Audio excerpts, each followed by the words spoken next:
Good morning, everyone. Welcome to Current Affairs session. In this video, I'm going to explain about current affairs of 12th August 2023. So, this is Eswar Kumar, Faculty of Current Affairs.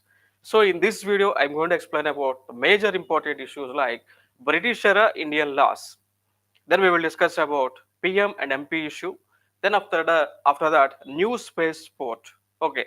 So and also we are going to cover some more important reports like related to elephants as well as tigers. Okay. So these are the important issues that I'm going to discuss in this video. Let us start. Let us start. See here today on 12th August, PM is going to visit Madhya Pradesh. Okay. So he is going to visit Madhya Pradesh. There he is going to be initiating the construction of Sant Shiromani Gurudev Sri Ravidas Ji Memorial, right? So Narendra Modi is going to Madhya Pradesh. In that place, he will inaugurate for the construction of Sant Shiromani Gurudev Sri Ravidas Ji Memorial. So its cost is more than 100 crores. Its cost is more than 100 crores, and also a government had sanctioned land around 10 acres of land around 10 acres of land for the construction of this memorial. Okay. So then after that, who is this person? He is a guru. He is one of the Sikh guru. Okay. So he is one of the Sikh guru. He is a very prominent person respected to Sikh religion. He is a very prominent person respected to Sikh religion, right? So that's the important thing we need to remember here. Next, after that, if MP is in the news, we need to learn some important facts that related to Madhya Pradesh. So, what are those facts? Recently, Indore, recently, Indore is a city. Okay, so they were declared as Swachh city. They were declared as Swachh city. Means it is the India's first cleanest city. Okay. So if you are on the MP, you have to know some important facts related to that. Right. So Indore, it is a city. It is the India's first cleanliness city, and also from since 4 years, it is in the first place. It is in the first place. Okay. It is very important there. Then after that, if you are in the same MP, we need to remember some important national parks related to MP. That is, one is Kanha National Park. Where is it? Kanha National Park. Where is in MP? Next after that, Panna National Park. It is also in MP. Pench National Park. It is also in MP. It is also in MP. So these are the important information that we need to remember under MP, because even most of the in many examinations there was a questions related to these aspects. That's the thing. Next after that, there is a policy. It is India Space Policy 2023. So government of India, government of India. There is a ministry called Department of Space. There is a department called Department of Space. They had initiated one policy, and is the Indian Space Policy 2023. Indian Space Policy 2023. In which year Indian Space Policy was launched by Government of India? In the year 2023. Then after that, why Indian Space Policy 2023 was launched by Government of India? What are the benefits that India will get out of this policy? Here the benefits are, my dear students, here the benefits are, as I discussed in the previous times, India is at a fifth place in terms of space technology. India is at a fifth place in terms of space technology. Right. In the fifth place in terms of space technology. Right. So our Indian government wants to bring India at the first place. Okay. So from our Indian government wants to make India from fifth place to first place. So that's why under Indian Space Policy 2023, Government of India had initiated and brought many reforms to make it possible very soon. That's the one thing. And also Indian Space Policy, under this, Government of India had initiated New Space India Limited, and also previously Antrix was also established. So these two institutions are Government of India's institutions, which was established and also which works under the policy of Indian Space Policy. They are the commercial arm of ISRO. These two institutions, New Space India Limited and Antrix Corporation Limited, these two are commercial arm of ISRO. Okay, please note it down. They are the commercial arm of ISRO. What does that mean? What does that mean? What does that mean? See, recently we have launched our Indian ISRO had launched a satellite of Singapore. Why we had launched? Because we have taken them out. Who has launched Singapore's ISRO? Singapore's the satellite NSIL and TRIX with the coordination of ISRO. So what does that mean? We are taking money from the foreign countries, and with that money we are making the satellites and we are launching into the various orbits like low earth orbit, middle earth orbit and higher earth orbits. Okay, that's the thing. Okay, so we are taking money, we are taking money from those foreign nations and we are launching the satellites. So that's why New Space India Limited and Antrix Corporation, these two institutions are public sector units which works under ISRO or for established for to make the money. That's the important thing that we need to remember here. Okay, so like the policies related to NSIL and Antrix are kept under Indian Space Policy 2023. So that's important thing we need to remember here.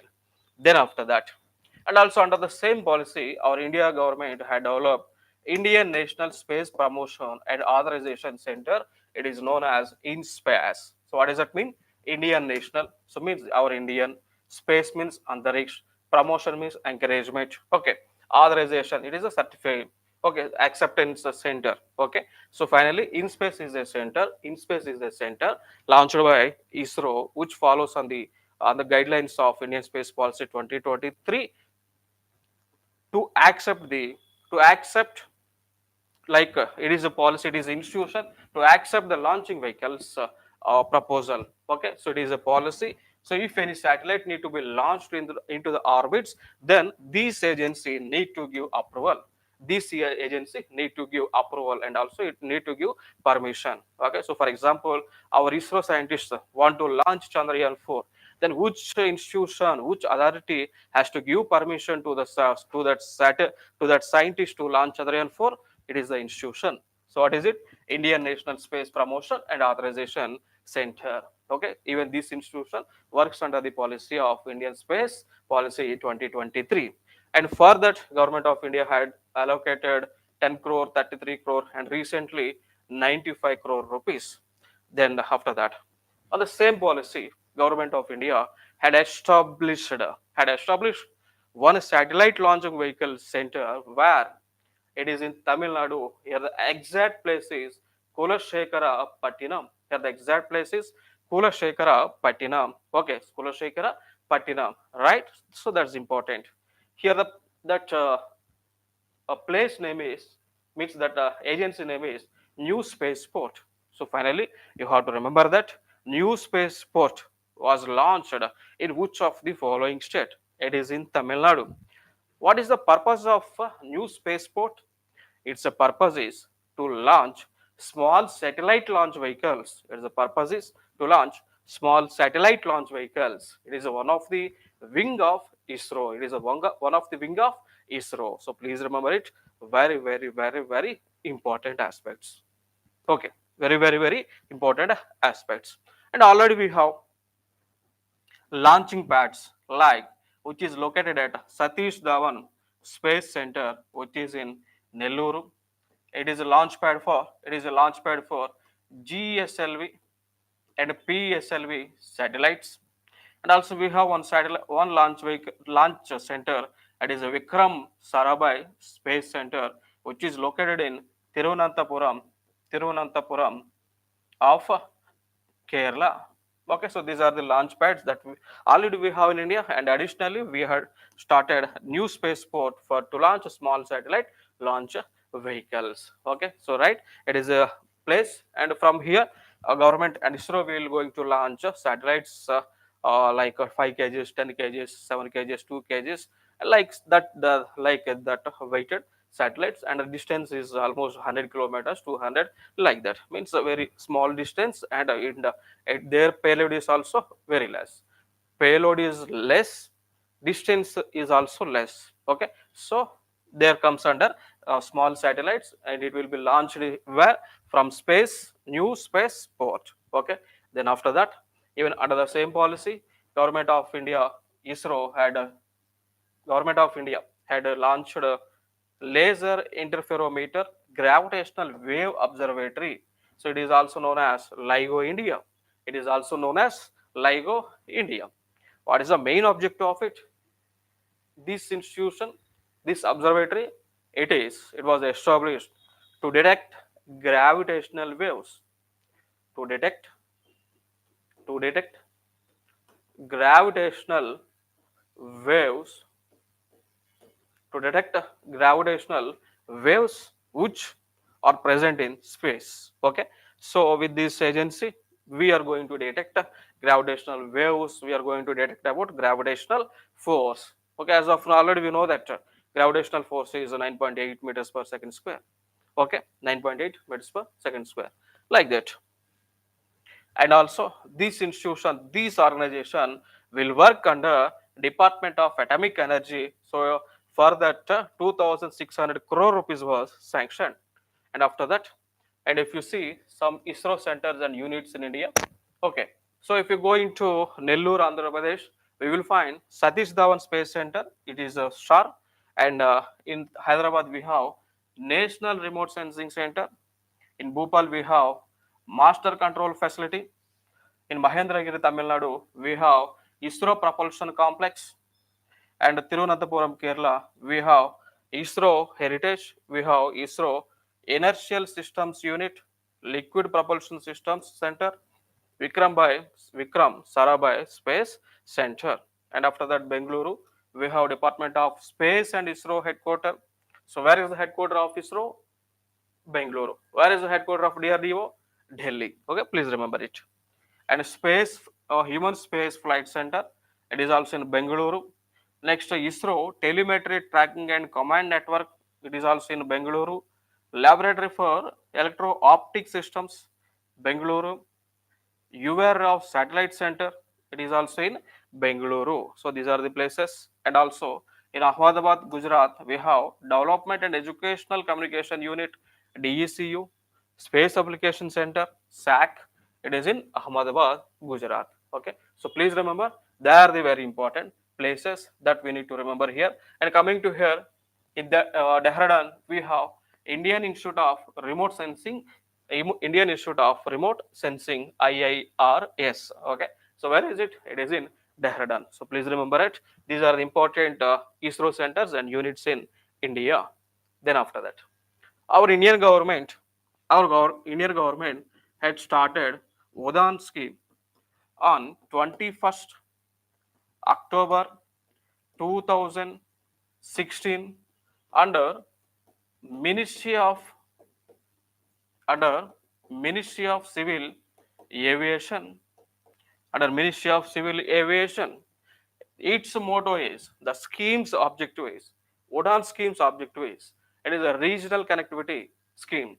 Means here under the scheme, government will develop airports, renovate airports, and government will construct greenfield airports at various places. And also government will increase occupancy rate of aeroplanes. Government will increase occupancy ratio of aeroplanes. So that means, what does that mean? Here government will attract more number of passengers to travel in airplanes, so that government will reduce the fare of the travel travel journey. That's the thing. So it is all this mentioned under UDAN scheme. So finally, our government of India is going to construct 21 greenfield airports at various places of India. So that's the thing. These are the list. These are the list. You can read. You can take a screenshot and you can read it later. Then after that, our India is going to conduct G20 summit. G20 summit from September to 8th of 2023 at New Delhi, exactly Pragati Maidan place. And also recently we have inaugurated International Exhibition Convention Center in the same place, in the same venue where G20 is going to be happened. Okay, so in the lines of that G20, we are going to conduct G20 Health Ministers meeting where in Gandhinagar, when it will be on 18th to 20 August 2023. 18th to 20 August 2023. Okay, so we are going to conduct. So in the lines of this G20 Health Ministers meeting, one more expo, that is India's first Meditech Expo 2023 is going to happen on the same day, 18th to 20 August 2023. Then after that, what is the main objective of conducting India's first Meditech Expo 2023? What's the main objective of it? To make India as to make India to make India as as medical devices hub. Medical devices hub. Medical devices hub. So the main objective is Government of India wants to make India as medical devices manufacturing hub. So that's why we want to make different types of medical devices, like for example, ECG mission, MRI scan, magnetic resonance image mission, okay, X-ray missions, ultrasonic missions, okay, UV missions, stethoscopes, thermometers, and such type of missions. Our India wants to make and exports to the various countries, and India wants to make out of that exports business. So that's the main objective here.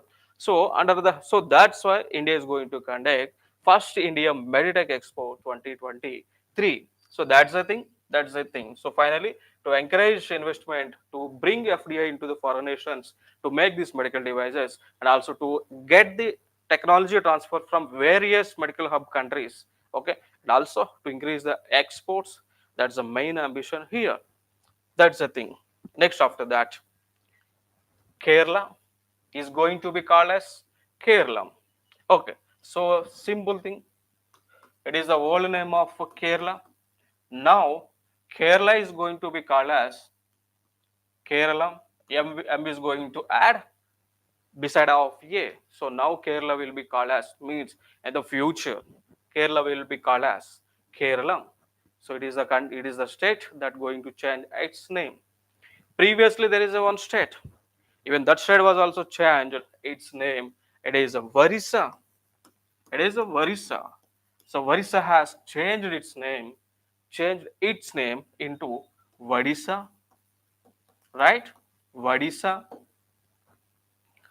Varisa had changed into Vadisa. Now it's a time for Kerala. Now it's a time for Kerala. So Kerala is going to change its name as Keralam. It's a thing, right? Next, after that, as a competitive aspirant, we need to know some important basic information related to the change of the names. Related to the change of the names. What is it? What are the changes? See, if you open Indian Constitution of Schedule 1, which says about Union and its territories, Union and its territories, right? So in that you will find four articles, Article 1, 2, 3, 4. And the remaining 5 to 11 they are meant for citizenship. Coming to Union Territory and its citizens, which is just Schedule 1 of the Indian Constitution, in that Article 3 says about, C3 says about, it deals with formation of new states, and also alteration of areas. Boundaries are names of existing states, right? So that's why. So finally, Article 3 says about the addition of change of the names, change of the boundaries, bifurcation of the states. So finally, if President of India needs to change Kerala name into Keralam, they have to suggest an amendment in Constitution under Article 3, as well as the State Reorganization Act of 1956. They have to change in the names in the in Constitution under Article 3, as well as one more statutory act. It is the State Reorganization Act of 1956. Right? So here the procedure for renaming of states. First thing, the Parliament has to give approval under Article 3 and 4 of the Constitution. A bill for renaming a state may be introduced in the Parliament on the recommendations of the President. So bill will be need to be presented in Parliament on the recommendations of President. Before the introduction of the bill, the President shall send the bill to the respective state assembly for expressing their views within a stipulated time. So finally, I will say, I don't want to read all these things, just in simple words, I will say, first, the state government has to do the resolution regarding the change of the name. Then after that, governor has to give assent to that. Then after that, government will send that bill to President of India. Then the President of India will table that bill in the Parliament. Then after that, discussion will be happened on the same bill. Then after that, discussion will be happened on the table on the same bill.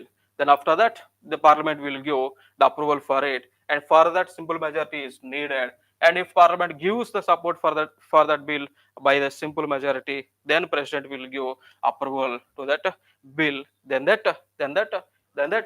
bill will be converted as act. Then act will be initiated in India, and automatically the name of the state will be changed. So that's the process here. Okay, that's the process here. Okay, so and also some information need to be given to Indian Postal Department, Ministry of Railways. Okay, because railways need to change the names of their railway stations. Postal Department also need to change the names. That's important here. Next, after that, Government of India had given a report. It is the Asian elephant population and demography estimates 2023. So there was a report. There was a report. It is a report on Asian elephant population and demography estimates 2023. So according to that report, which state has the highest number of elephants? Karnataka. So they have the elephants of like 6,049 elephants. 6,049 elephants. Okay. So there was a tiger reserve. It is a Bandipur tiger reserve in Kerala. It has almost 1,116 elephants, which is a which is a which is a which is a largest populated tiger, which is a largest populated elephant reserve in India. So where we can see the maximum elephants in India, in Bandipur tiger reserve, which is a part of Karnataka. So with that we can say that Karnataka has the highest number of elephants. And next place goes to Assam. They have 5,017, 719. Kerala 3,054, and it is a sixth. The elephant population in India is 60% of the world elephant population. Okay, and also elephant is treated as natural heritage animal of India, and also elephant is treated as natural heritage animal of India. That's the thing. That's the thing. That's the thing. And coming to her, some important facts that we need to remember here. Conservation status according to IUCN, according to International Union for Conservation of Nature of fauna and flora. So finally, according to IUCN, elephant status is kept under endangered, and according to Wildlife Protection Act 1972, elephant was kept under Schedule 1, and also under CITES it was kept under Appendix 1. It was kept under Appendix 1. So please remember, very important. And these are very important. So yesterday, Home Minister of India, Amit Shah, had tabled three important bills in the Lok Sabha. They are the bills meant for change of the British era laws. They are the like Indian Penal Code 1860, Criminal Procedure Code 1973, Indian Evidence Act 1972. So finally, IPC 1860 is named as Bharatiya Nyaya Sanhita 2023. Criminal Procedure Code is named as Bharatiya Nagarik Suraksha Sanhita. Indian Evidence Act is known as Bharatiya Sakshya Bill 2023. So these are the new names for Indian Evidence Act, Indian Penal Code. Okay, these are the names for Indian Evidence Act, Indian Penal Code, Criminal Procedure Code. So that's the thing. And some of the changes that the government is going to bring, that the person who rapes any minor, means the person who rapes any girl who is less than 18 years, he will be hanged to death. He will be hanged to death. And also, if a person, if a group of persons rapes a girl, means if a gang rape was happened, then those gang will be kept under 20 years behind the bar. And if there is like attacks, okay, mob attacks, then those mob will be kept under jail for 7 years. And also, if the sentence is more than 7 years, then investigation agencies need to be sent for forensic evidences. And also EIFIR. So first information report facility brought into is going to bring, so that if anything was happened in any part of the country, then any person can file online FIR. Anyone can file FIR from their phones. Then no need to go to police station. They know the persons, aggrieved persons, no need to go to the respective police stations. Just if anything happened, just open your phone, file an FIR, so that the proper response will be, proper action will be taken by the police departments and investigation agencies. That is the thing. Next, after that, if any search operation is going to be done by the police department, then the police department need to record the video that's of that search operation. That's the one thing. And also, all the proceedings in the police station and judiciary will be digitalized, from FIR to the filing of charge sheets in courts. Okay, so from FIR to the filing of charge sheets will be and need to be digitalized. The main thing is to reduce the corruption, to make the transparency, to make the accountability, to make all the persons as responsible persons. So these are the important things we need to remember here. These are the very important. Please remember. Next, after that, there was a body, there was a constitutional body, there was a constitutional body. Where? In Indian Constitution. What is a constitutional body? It is election commission. It is election commission. It was established under Article 324 of Indian Constitution. So, in that, there are election commissioners. There are election commissioners as of today. As of now, it has one chief election commissioner and two election commissioners. Total, it is a three-member body. It is a three-member body. Election commission is a three-member body, 1+2. Okay. Then, on the appointment of election commissioners, there was a issue. There was a issue. What is that issue?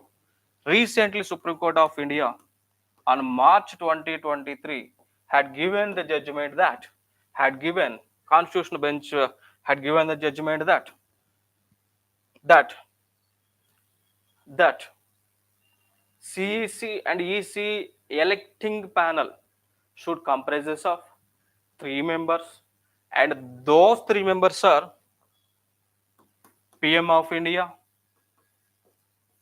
leader of opposition, and 3 Chief Justice of India.